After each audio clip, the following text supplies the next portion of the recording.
ईश्वरे विश्वानिसुते देवी प्रणमामि हरिप्रिये वाञ्छाकल्पतरुभ्यश्च कृपा सिन्धुभ्यश्च पतितानां पावनेभ्यो वैष्णवेभ्यो नमो नमः।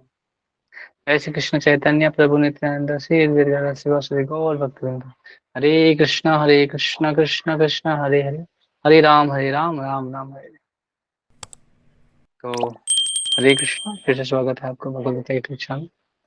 तो कल बहुत स्पेशल डे था कि हम लोगों ने नरसिंह चतुर्दशी मनाई। तो आज हम लोग गीता के जो आगे के श्लोक में अग्रसर होंगे, जिसमें हम लोगों ने पहले पढ़ा वेदों के बारे में, वेदों की क्या शिक्षाएं हैं, वेदों में क्या क्या है, और वेदों में कौन से चीज हमें पढ़नी चाहिए, कौन से नहीं पढ़नी चाहिए, और वेदों को कैसे पढ़ के भी हम कैसे आगे बढ़ के भक्ति कर सकते हैं। तो आगे हम देखेंगे कि कर्म के आधार पे, कर्म जो हम लोग बहुत फेमस जो श्लोक है, मतलब जो भगवत गीता नहीं भी जानता उसको भी ये श्लोक इसके बारे में लोग बोलते हैं। तो उस श्लोक के बारे में आज चर्चा करेंगे। तो हम लोग देखेंगे इस श्लोक में बहुत लोग इसकी गणना गलत रूप से करते हैं, तो हम लोग इसको सही रूप में जानेंगे इसका अर्थ क्या है। कर्मण्येवाधिकारस्ते मा फलेषु कदाचन मा कर्मफलं हेतुर्भुम् ते संगो अस्त कर्मणि कर्मण्येवाधिकारस्ते मा फलेषु कदाचन मा कर्मफलं हेतुर्भुम् ते संगो अस्त कर्मणि। तो यहाँ पे क्या बोल रहे हैं, तुम्हें अपने कर्तव्य या कर्म करने का अधिकार है, किंतु कर्म के फलों का तुम अधिकारी नहीं हो। तुम ना तो कभी अपने आप को कर्मों के फलों के कारण मानो, ना ही कर्म ना करने पर कभी आसक्त हो। तो ये जो श्लोक है बहुत फेमस है, बहुत से लोग इसको कोट करते रहते हैं, लेकिन कोट करते क्या करते, कर्मणे वाधिकारस्ते माँ, ऐसे खाली बस इतना ही करते, कर्मणे वाधिकारस्ते मतलब तुम कर्म करने का अधिकारी नहीं। बहुत सारे बच्चे के माता पिता जब छोटे हम लोग होते हैं तो उनके हमारे माता पिता ने भी बोला कर्मणे वाधिकारस्ते, तो कर्म क्या है, पढ़ाई करना, तो उसी को कर्म को करते जाओ। लेकिन आगे इसके श्लोक के आगे का भी पार्ट है, सिर्फ हम लोग फर्स्ट पार्ट को ही आज हम लोग बहुत लोग दोहराते हैं, लेकिन आगे भी है माँ फलेषु कदाचना माँ कर्म फल हेतु भूम ते संगोष्ठ कर्माणि के 4 पार्ट है। इस श्लोक का एक पार्ट नहीं, 4 भाग हैं, और ये भाव तो ऐसे बहुत प्रचलित है। तो बोलते हैं कि लोग गलत रूप से इसका अनुवाद करते हैं कि कर्मण्य अधिकार मतलब करने पर अधिकार है, तुम्हें फल की चिंता नहीं करनी। तो ऐसा नहीं है, इसका अर्थात है कि तुम्हें फल पे अधिकारी नहीं हो, तुम्हें क्या फल मिलेगा तुम उसके अधिकारी नहीं हो। यहाँ पे क्या बोल रहे हैं, कर्तव्य करने का अधिकार, लेकिन जो फल का है ना, तुम्हें अधिकारी नहीं हो, मतलब जो तुमको फल प्राप्त होगा ये तुम डिसाइड नहीं करते।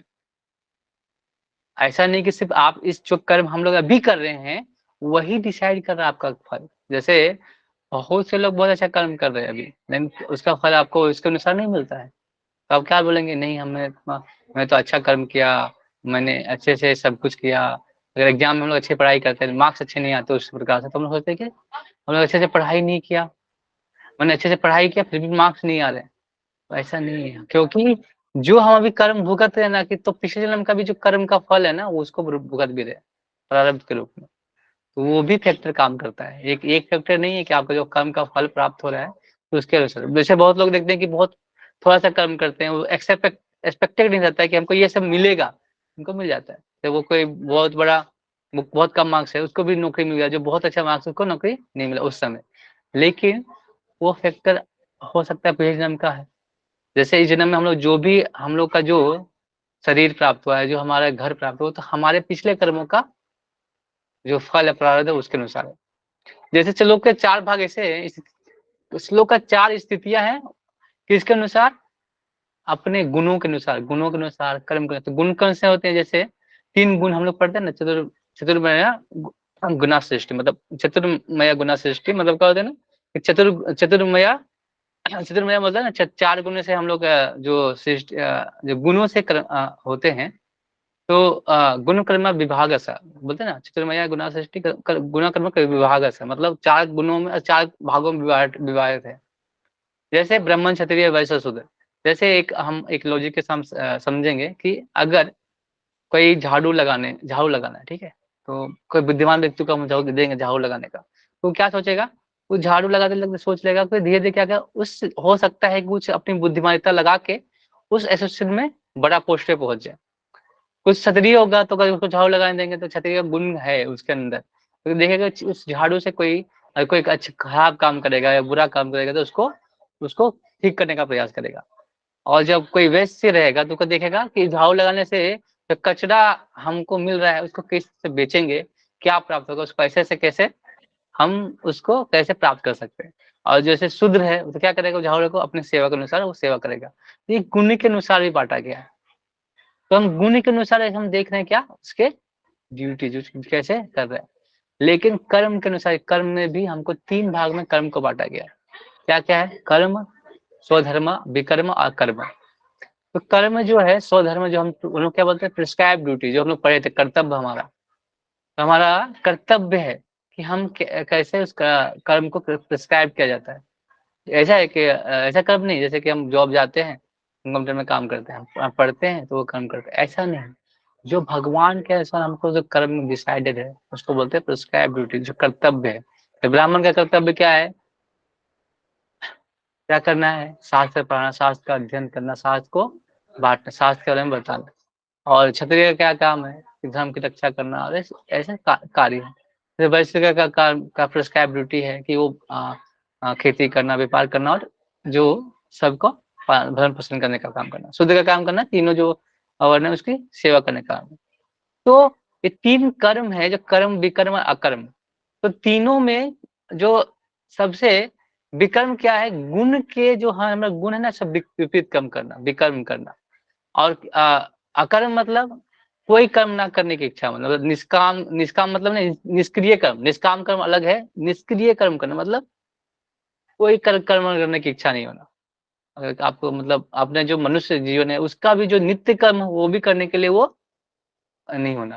तो यहाँ पे भगवान ने अर्जुन को उपदेश दिया कि वो निष्क्रिय ना हो, अप्रति फल के प्रति आसक्त हुए बिना अपना कर्म करे। क्या बोल रहे हैं उनको? निष्क्रिय नहीं होना है। वो क्या बोल रहे हैं हमको दूसरा पार्ट क्या है कि पहला पार्ट है कि कर्म कर का अधिकार है हमें और दूसरा क्या है हमें क्या करना है उस कर्म फल का चिंता नहीं मतलब उस पर अधिकार नहीं हम जो कर्म कर रहे हैं उसका अधिकार नहीं हम कितना भी प्रयास कर ले अपने कर्मों का वो उस पर हमको अधिकार नहीं है ऐसा नहीं कि अगर मान भी ले कि हम अगर कोई कर्म कर रहे हैं तो हम बोलेंगे नहीं नहीं अगर हम कर्म कर रहे हैं तो हम फल की आशा नहीं करेंगे तो फिर कैसे हम कर्म करेंगे चिंता नहीं करेंगे तो हाँ, आप फल की चिंता करना है। जैसे जैसे हम समझ सकते हैं कि हमने एग्ज़ाम दिया, कोई एग्ज़ाम दिया, तो हमने 100 मार्क्स का एग्ज़ाम पेपर लिखा और हमने फिर हम लोग आगे बाहर आके देखते हैं ना कि कितना मार्क्स आ रहा है, 2-3 नंबर, 4 नंबर सब जोड़ते हैं, मतलब 85 मार्क्स आ रहा है। फिर लेकिन जब रिज़ल्ट आता है तो कितना आता है, 60 नंबर आता है। तो बोलते हैं ना कि अरे 60 नंबर कैसे आ गया? तो हम अब इसमें कैसे देखेंगे कि आपने कर्म किया 85 मार्क्स का, 62 कैसे आ गया? तो क्या बोलेंगे आप? कि तब फिर हमको फिर पेपर दिखाया जाता है कि हमने क्या हाँ गलती की, ये गलती किया, ये गलती किया, हाँ ऐसे लिखना चाहिए था। तो हमारा जो कर्म का फल है ना सिर्फ़ हमारे कर्म पे ही डिपेंड नहीं करता और भी सारे फैक्टर्स हैं। हमारे पिछले जन्म का प्रारब्ध भी है, हमारे बहुत सारे फैक्टर साथ में काम करते हैं, तभी वो फल हमको कर्म मिलता है। तो हम कर्म के बारे में चिंता कर रहे थे कि हमको मतलब ये दिखा सकते हैं कि हमको एक चाहिए, इच्छा ज़ाहिर करें, लेकिन ये नहीं है कि आपको वही इच्छा के अनुसार वो अधिकार है उस कर्म फल को पाने का।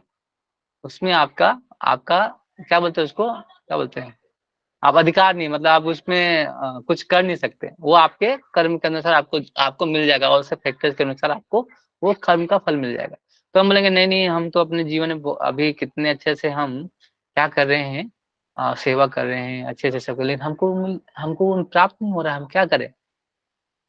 तो हमें क्या करना है, अगर हम किसी फल की आशा के अनुसार कर्म कर रहे हैं, हम कर रहे हैं कुछ को तो उसको बोलते हैं सकाम कर्म और सकाम कर्म से क्या होता है अगर हमको उस फल के अगर हम आशा किए कि हम टॉप करने वाले हैं और वो नहीं मिला तो क्या होता है हमारे जीवन में क्या करते हैं हम लोग दुखी होते हैं ना तो फिर दुखी इसलिए होते हैं कि हमने वो इच्छा पहले ही डिसाइड कर लिया कि हमको रिजल्ट ये फल परिणाम आना चाहिए लेकिन ऐसा नहीं है हमको हमको रिजल्ट कैसे मिलने वाला है अपने कर्म के अनुसार जो बहुत सारे फैक्टर हमारे जीवन हमने किया है उसके अनुसार मिलने वाला है तो अगर आप ये बात को समझ जाएँगे कि हम सिर्फ़ कर्म करके ही कर सकते हैं, तभी हम इस जीवन को, ये जो कर्म फल से आसक्त हुए बिना चिंता नहीं होगा और हम कर्म कर सकते हैं।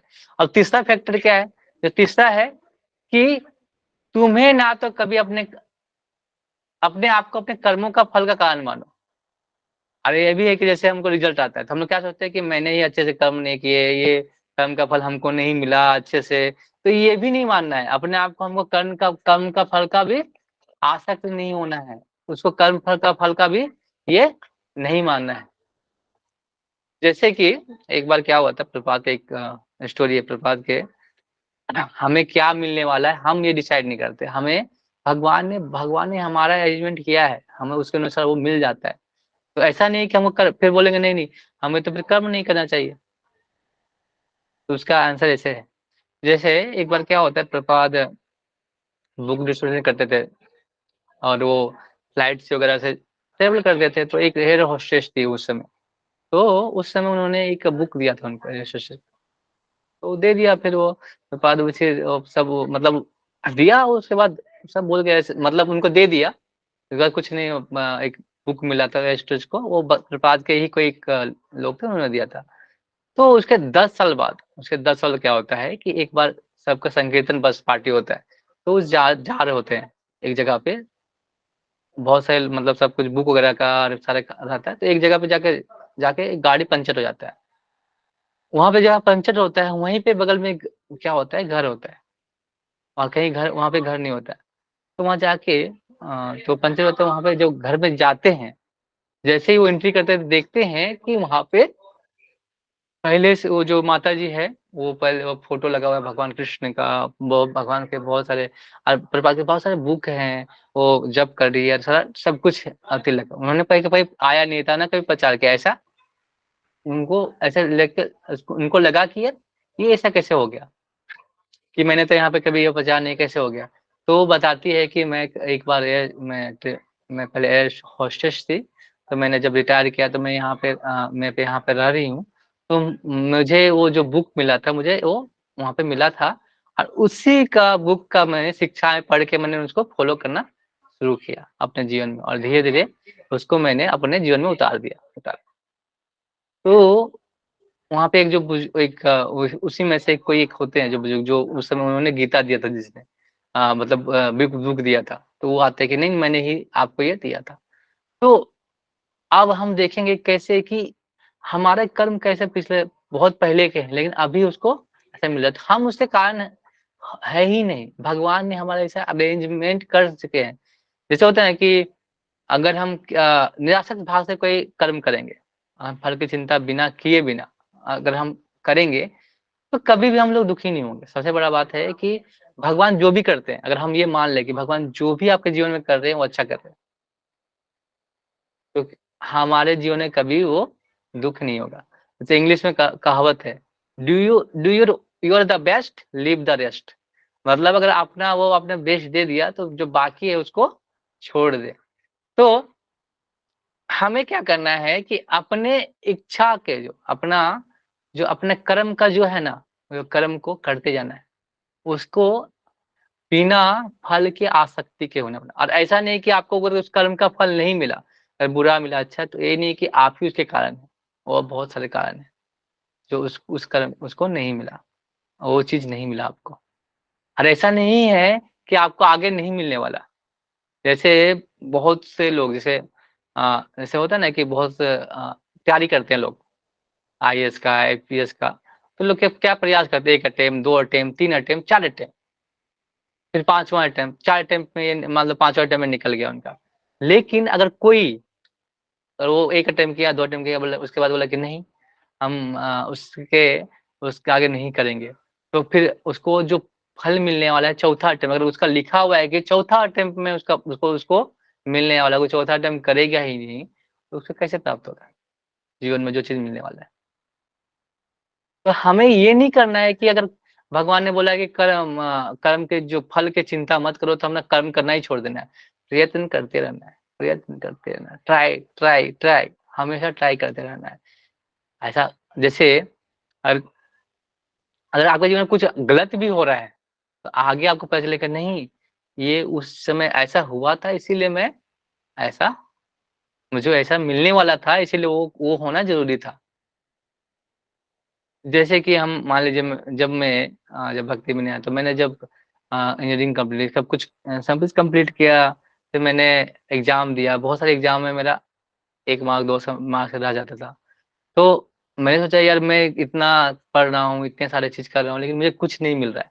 मैंने बहुत सारे एग्ज़ाम दिए, उसमें मेरे एक कुछ मार्क्स रह गए। तो मैं सोचा था कि नहीं-नहीं मैं मेरे साथ ही बुरा हो रहा है। मैं ही इसका कारण हूँ और मैं इतना अच्छा से कर भी रहा हूँ, फिर भी नहीं मुझे नहीं मिल रहा है। तो हम लोग क्या बोलते हैं कि हमारा किस्मत ही खराब है। लेकिन फिर क्या किया कि उसके बाद मुझे यहाँ पे क्या मिला भक्ति भगवान की भक्ति करने को मिला मान लो। उस समय अगर वो नहीं होता तो मैं यहाँ नहीं होता।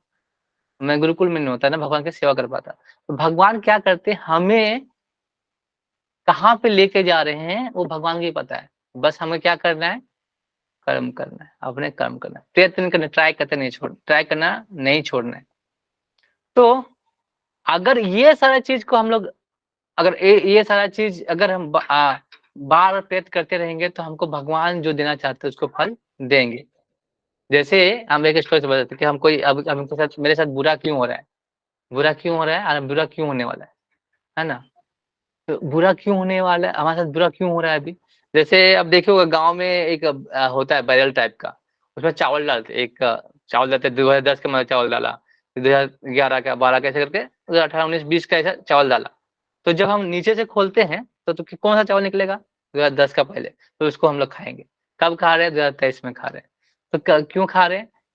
तो वही चीज़ क्या है हमारे जन्म में बहुत से कर्म हैं, उसका प्रारब्ध तो खाना पड़ेगा ना धीरे-धीरे।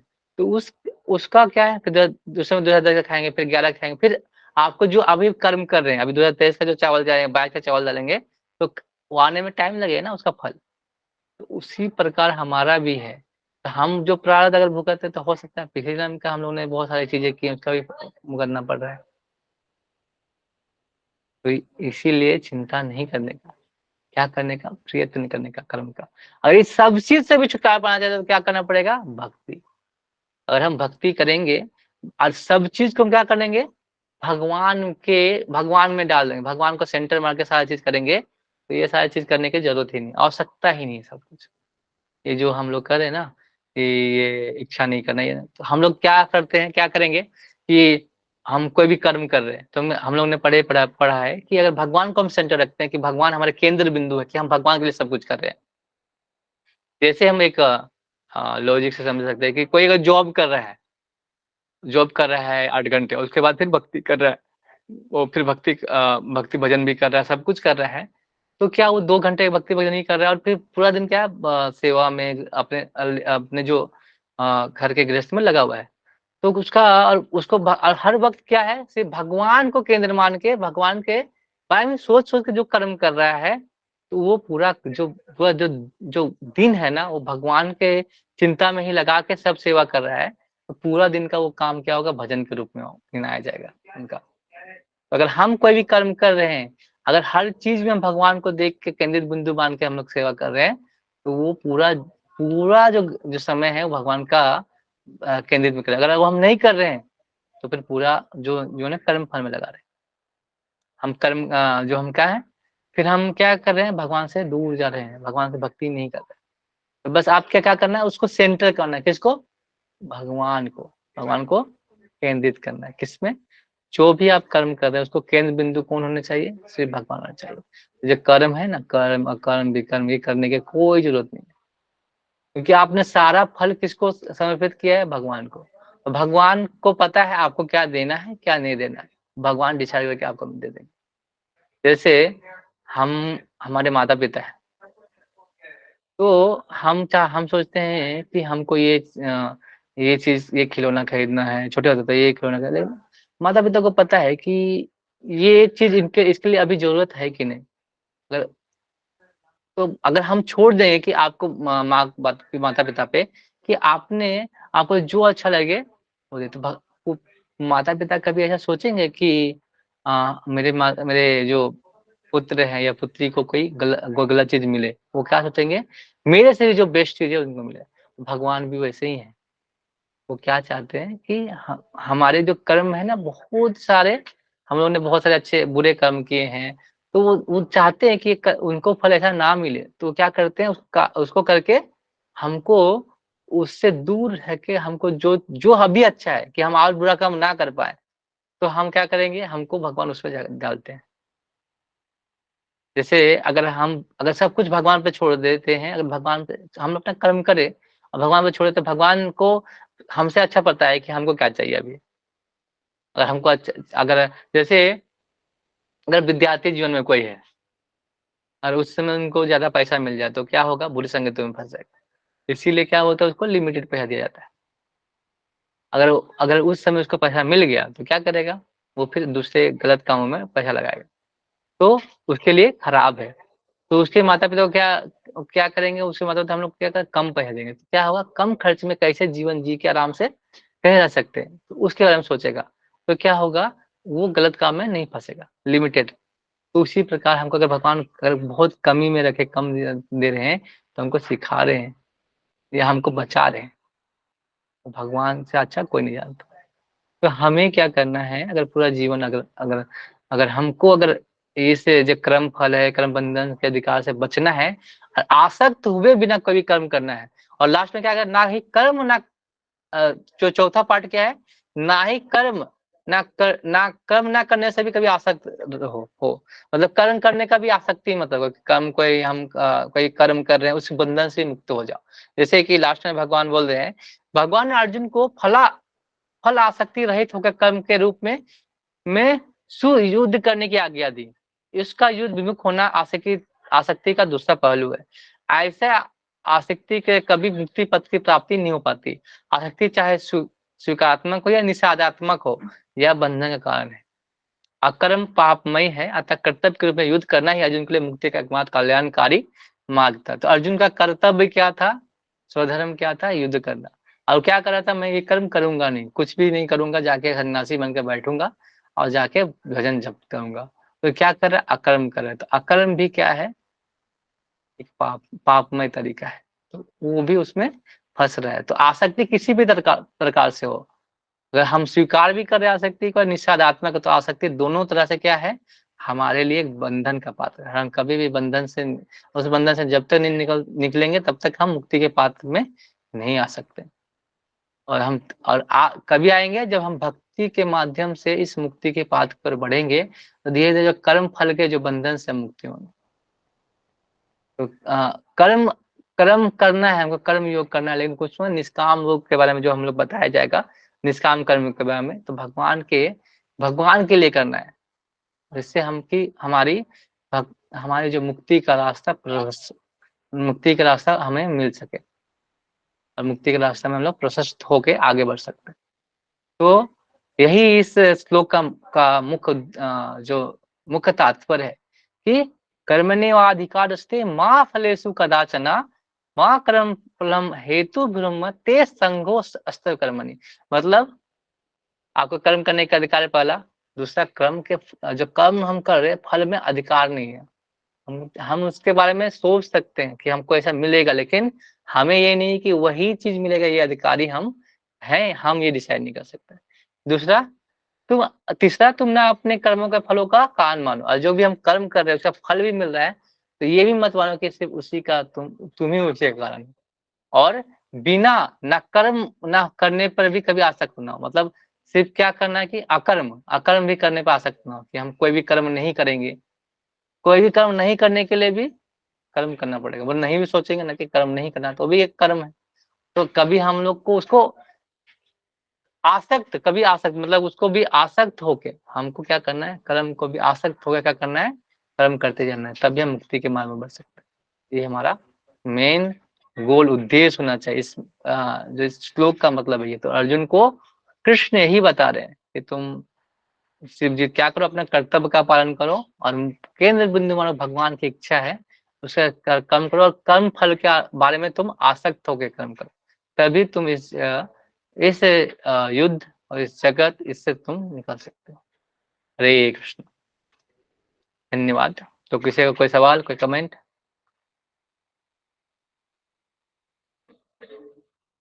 कुछ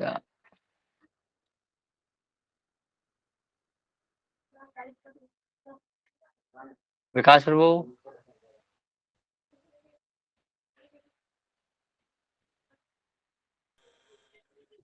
इसको वो समझे? ऐसे बोले।